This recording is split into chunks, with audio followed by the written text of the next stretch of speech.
ኢራንን የሰበሩት ፈላስፋው ጀነራል አሊ ላሪጃኒ ማን ነበሩ? አስደናቂውንና እያንዳንዱን ምት የሚቋቋመው የኢራን ስትራቴጂካዊ ጥንካሬን የቀረጹት ሰው ወድቀዋል። የማይሰበረው የቴህራን ጽናት ዓለምን አስደንቋል። Iran has confirmed the death of Ali Larijani, its powerful national security chief, after Israel said he was killed in an airstrike. ኢራን አሁንም በከባድ መርዶ ተመታለች። አሊ ላሪጃኒ የተሰኘ ፈላስፋና ጀነራል የአሸናፊነት መንገዷን የቀረጸላትን ድንቅ መሪዋንና ልጇን አጣለች። ልባሞቹ ፋርሶቹ ደግሞ ይህንን ትልቅ ክፍተት መተካት እጅግ ከባድ ነው፣ ነገር ግን መቋቋም አያቅተንም ብለዋል። ምዕራባውያኑ እሱን ለጠቆመ ሚሊዮኖችን ከፍላለን ሲሉ የነበረው የሰውየውን አደገኛነት ያውቁት ስለነበር ነው። እንገድለዋለን እያሉም በተደጋጋሚ ሲፎክሩ የከረሙት የአሁኑን የኢራን የጦርነት መንገድ በድንቅ ፍልስፍናው እንደቀረጸው ጠንቅቀው ስለተገነዘቡ ነው።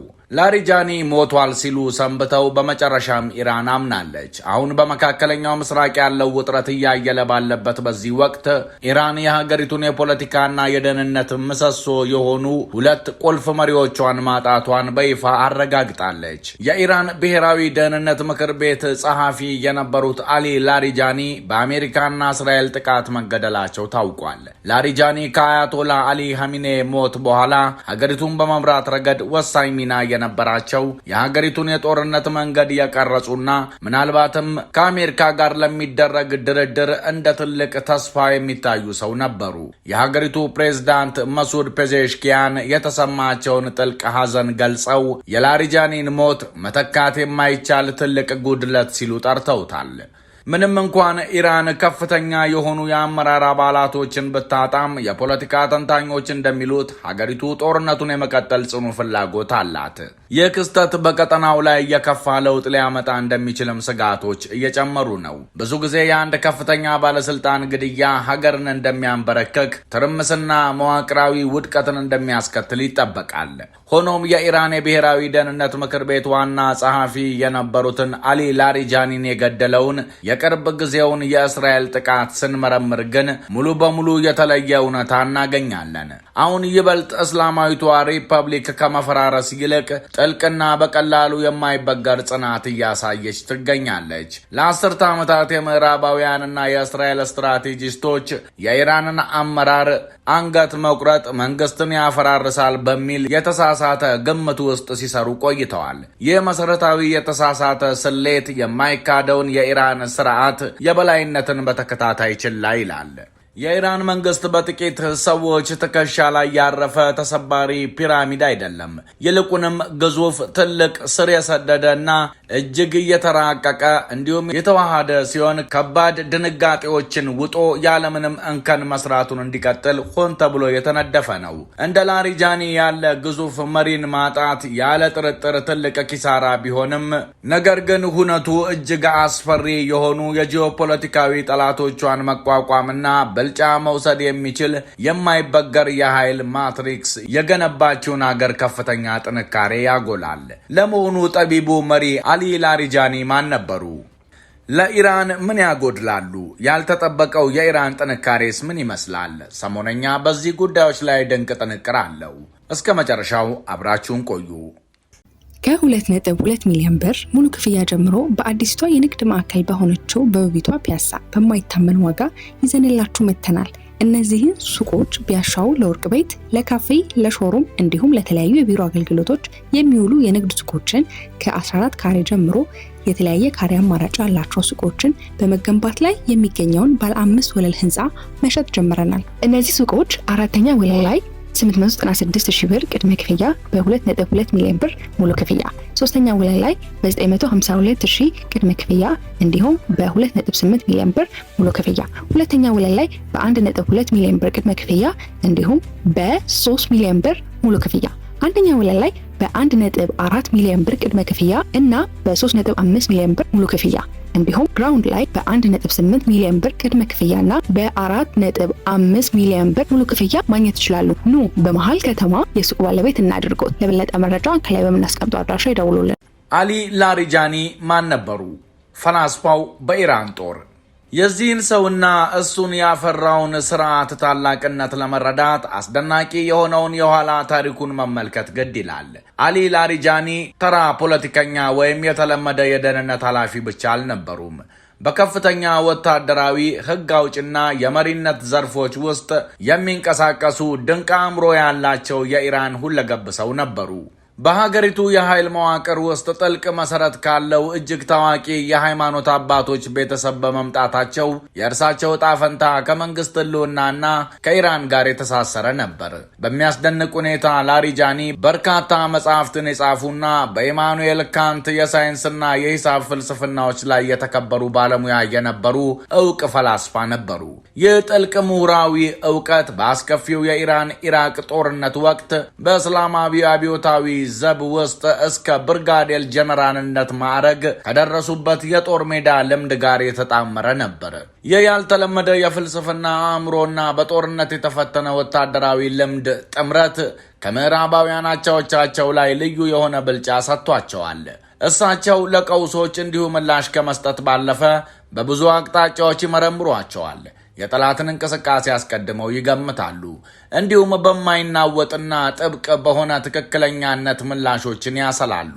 አሁን እኛ ታላቅ ሰው በክብር አርፈዋል። ኢራንም ድንቅ ልጇን አጥታለች።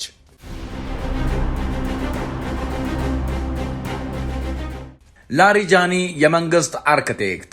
እሳቸው ለኢራን ምን አደረጉ? የላሪጃኒ ለኢራን የነበራቸው ላቅ ያለ ጠቀሜታ የሚነሳው በሀገሪቱ ውስብስብ የፖለቲካ መልክዓ ምድር ውስጥ ልዩነቶችን በማጣመርና አንድነትን በማቀናጀት ወደር የሌለው ችሎታቸው ላይ ነበር።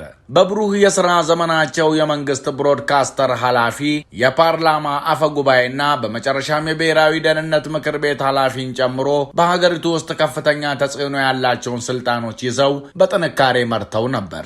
እሳቸው የመንግስታዊ መዋቅር ድንቅ አርክቴክት እንደመሆናቸው ሀገራዊ ስትራቴጂዎችን እጅግ የተቀናጁና ውጤታማ ፖሊሲዎች አድርጎ የመተርጎም ብርቅዬ ተሰጥኦ ነበራቸው።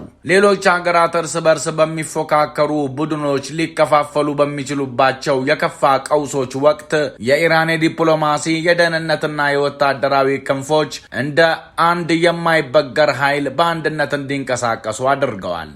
የሀገሪቱን ርዕዮተ ዓለማዊ መሰረተ ልማት በማጠናከር ይፋዊ ትርክቶች ታማኝነትን እንዲያጎለብቱና ጽናትን እንደ የመጨረሻው ድል በማድረግ ከፍ እንዲል አድርገዋል። የአብዮታዊ ዘብን ወታደራዊ ኃይል ከመንግስት የፖለቲካና የባህል ተቋማት ጋር በማስተሳሰር የውጭ ጫናዎችን ያለማቋረጥ የሚያመክን የተባበረ ግንባር ፈጥረዋል። ተግባራዊነታቸው ከተለያዩ የሀገር ውስጥ አካላት ጋር እንዲግባቡና ማናቸውንም የውጭ ጥቃት መቋቋም የሚችል የውስጥ መሰረትን እንዲያጠናክሩ አስችሏቸዋል። ላሪጃኒ የቀረጹት የኢራን የማሸነፊያ ስትራቴጂ። በዓለም አቀፍ መድረክ የኢራን የበላይነት እውነተኛ መገለጫዋ ላሪጃኒ በጽኑ የተሟገቱለትና እንዲዳብር ያደረጉት ያልተመጣጠነ የጦርነት የበላይነቷን ወይም አሲሜትሪክ ዋርፌር ነው። የዩናይትድ ስቴትስንና የእስራኤልን የተለመደው ወታደራዊ ኃይል ሲገጥማት ኢራን በተለመደውና ሊገመት በሚችል ጦርነት ውስጥ አትገባም።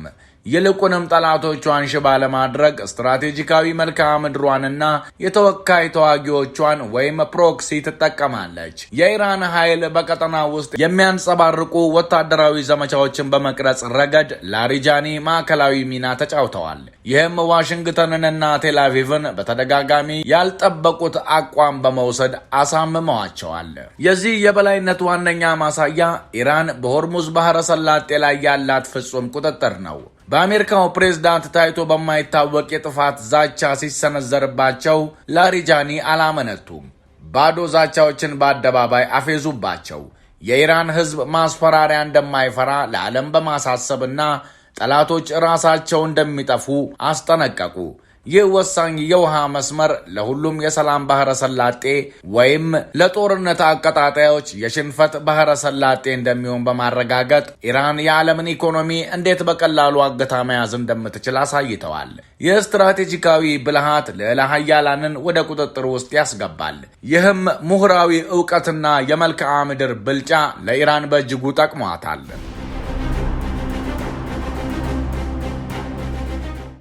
የላሪጃኒ ሞትና የኢራን ድንቅ ምላሽ።